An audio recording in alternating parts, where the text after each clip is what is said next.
Hey guys! Today we'll be covering a 2019 drama film called A Little Princess. The opening scene begins with a girl named Na Gongju, who is following a social worker named Dong Won. She is carrying her younger sister, Na Jinju, on her back. Dong Won is assisting Gongju in finding her grandmother. After reaching a house, he tells the little girl to wait and walks away. Soon, an old lady named Miss BuIIied arrives and notices the girl sleeping outside her house. Confused, she starts asking questions about the little girl's identity. She then notices the girl carrying a polythene bag and suspects her of stealing it. So she orders that the polythene bag be shown to her, but Gongju claims ownership of it and refuses to give it to her. Then Mrs. BuIIied tries to pull the bag, causing it to fall to the ground with a loud thud. Gongju quickly opens the polythene bag and discovers that the urn inside has broken. She is heartbroken because the urn belonged to her mother, Kim Ho-seon. As soon as Miss BuIIied sees the name, she is taken aback. Turns out that Kim was her daughter. She abandoned her mother and traveled to the city to pursue a career as a singer, but never returned. Following this, Gongju and Jinju move in with their grandmother. In the next scene, Gongju begins attending school where she meets a boy named Yuram. Yuram approaches Gongju and asks to be friends. When another student in the class, Wong Suk, notices this, she becomes envious and bullies Gongju after class. However, Gongju isn't intimidated and she fights back by headbutting Wong Suk's nose, causing her to bleed. Following the altercation, Gongju sends a warning to all the bullies and leaves. This impresses Yuram, as he has never seen anyone stand up to the bullies. As time passes, Mrs. BuIIied enjoys living with her 2 grandchildren. Mrs. BuIIied sells handmade handkerchiefs for a living, but she is facing a financial crisis as she now has 2 additional members in the house. Despite the circumstances, she tries to stay positive and doesn't let it affect the children. Little Gongju also tries her best to assist her grandmother. Because of this, the bond between the grandmother and her granddaughters grows stronger by the day. The next day at school, Yuram discovers that Gongju enjoys taking photographs, so he borrows a camera for a few days. Yuram then hands over the camera to Gongju, allowing her to photograph him, which makes her happy. Later, everyone goes to gym class, but Gongju is unable to attend because she lacks a gym uniform. As a result, she is the only student in an alternative class. Just then, she notices a purse belonging to her classmate, Jeong Suk, and steals it. In the next scene, Jeong Suk complains to the teacher about her missing purse, and everyone suspects Gongju as she was the only one present in the class. As a result, Jeong Suk's parents and Mrs. BuIIied are summoned by the teacher for a discussion. When Jeong Suk's mother accuses Gongju of stealing, Mrs. BuIIied becomes enraged and starts fighting with her. Just then, Yuram brings the purse and hands it over to Jeong Suk's mother, claiming that Jeong Suk dropped it on the ground while playing hide and seek. In the evening, Gongju meets up with Yuram and asks him if he is surprised by her behavior. However, Yuram replies that he won't judge her, as he is unaware of her financial situation. He then asks Gongju if she was going to buy a gym uniform with the stolen money, but the latter responds that she just wanted to buy new glasses for her grandmother because her only other pair are broken. As Gongju starts crying, Yuram takes a picture of her and tries to console her. Later that night, Gongju and Mrs. BuIIied play the game You Were Fooled to have some fun. They have a good time for a while, but then Gongju reveals that Ho-seon is her stepmother. Mrs. BuIIied's happiness fades after hearing this, and she reveals that she already knew this fact. She then asks the little girl if she despises her stepmother. Gongju says that even though her stepmother hurt her, she always stood by them, even when her father died. After the emotional statement, Mrs. BuIIied assures Gongju that she would never discriminate against her grandchildren. The next day, Gongju and Mrs. BuIIied take Jinju to the clinic to have her vaccinated. Gongju questions the nurse at the clinic about whether the free vaccines are the bad ones. Hearing this, Mrs. BuIIied rushes over to stop her while mistakenly leaving Jinju alone on the bench. Unfortunately, the little girl falls down on the floor, causing her nose to bleed. She is then hurried away by a nurse who examines her whole body. When the nurse removes Jinju's clothing, she notices several bruises on her stomach and contacts her husband, Dr. Jang, for another opinion. Meanwhile, Dr. Jang does not make any clear diagnosis. A few moments later, Mrs. BuIIied becomes confused and can't remember what she's doing. As a result, Gongju carries Jinju on her back and leads Mrs. BuIIied home. The next day, Gongju goes to school where she is praised by everyone for writing a beautiful story about family. Elsewhere, Mrs. BuIIied is playing cards with her friends. After a while, she gets into an argument with one of her friends who accuses her of being a cheater. In reality, everything is due to Mrs. BuIIied's dementia.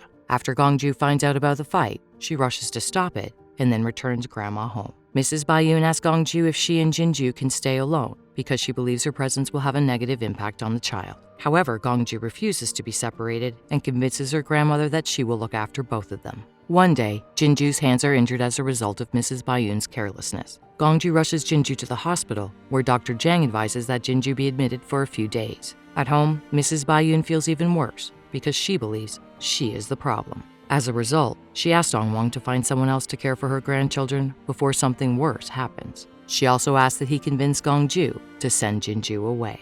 Meanwhile, Gongju is still at the hospital caring for her younger sister. At home, as Mrs. BuIIied is preparing Gongju's dinner, she forgets the tiffin box in the kitchen. When she goes to get the tiffin box, she forgets about Gongju and ends up eating all the food by herself. After a while, she wakes up and becomes angry with herself for failing to leave food for Gongju. She then visits the same friend with whom she had fought and gets a tattoo of her grandchildren's names on her hands to prevent her from forgetting them. At the hospital, Dr. Jang considers adopting Jinju because she resembles his daughter who died at a young age. Gongju, on the other hand, overhears the nurse discussing Jinju's illness and how Dr. Jang is covering all of her medical expenses. She also discovers that Jinju's treatment is expensive.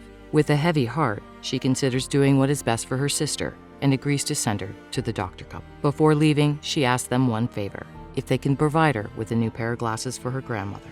In the next scene, Gongju returns home with the new glasses and concurs with her grandmother's decision to send Jinju away. Mrs. BuIIied is overcome with emotion as she witnesses this. As Mrs. BuIIied and Gongju are having breakfast the next day, Mrs. BuIIied is still afraid that she will harm her granddaughter, so she deliberately starts a fight with her and asks her to leave the house. She also uses harsh language, making herself appear worse than Gongju's stepmother.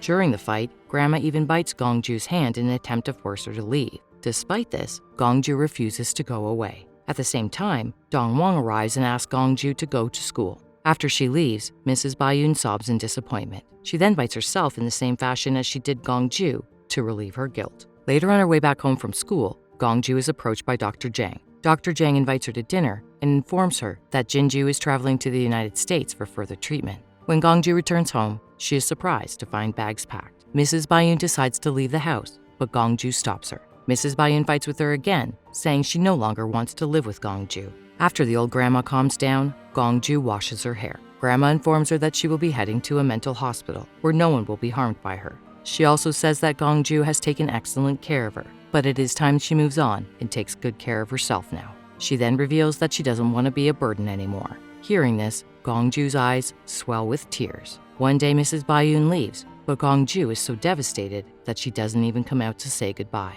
In the following scene, Gongju is at Dr. Jang's house where he and his wife express their desire to adopt her as well. Gongju agrees to live with them as her grandmother prefers to stay alone. She begins to live at Dr. Jang's house, where she is treated very well by the doctor duo. Despite the passage of time, Gongju misses her grandmother very dearly. One day, Gongju decides to visit her grandmother in the nursing home. After searching for a while, she finds her sitting alone, making handkerchiefs. When she approaches her, she is surprised to find that the old lady doesn't recognize her anymore. Turns out that Mrs. BuIIied's dementia has developed to the point where she can't even recognize familiar faces. Seeing her grandmother's condition, Gongju starts crying. When Grandma asks her if she lost her parents, she replies that she lost her grandmother. Mrs. BuIIied then consoles her by saying that she will help her in finding her grandmother. The next day, Gongju leaves a letter at Dr. Jang's house and returns to her grandmother. In the letter, she writes that she and her grandmother will remain strong until Jinju is completely recovered. She also writes that she will do everything she can to help her grandmother and create beautiful memories. Days turn into weeks, and weeks into months. The duo have returned to their old house, and Mrs. BuIIied is living out the last days of her life. One day, Mrs. BuIIied informs Gongju that she has made a muffler for her as well as Jinju. She expresses her joy at having grandchildren like them. She then goes on to describe how Gongju and Jinju have brought happiness to her life. Both of them embrace each other, and just then, Mrs. BuIIied passes away. Gongju lies by her side and cries. She expresses her gratitude to her grandmother for being a part of her family. A few years pass, and a grown-up Gongju has become a well-known photographer. One day, a young woman wearing the same muffler as Gongju approaches her. The young woman shows Gongju her muffler and declares that she has finally found her. Gongju discovers that the young lady is none other than her own sister, Jinju. The two sisters embrace wholeheartedly. The movie ends as Gongju thanks her grandmother for creating a way for Jinju to find her way back into her life.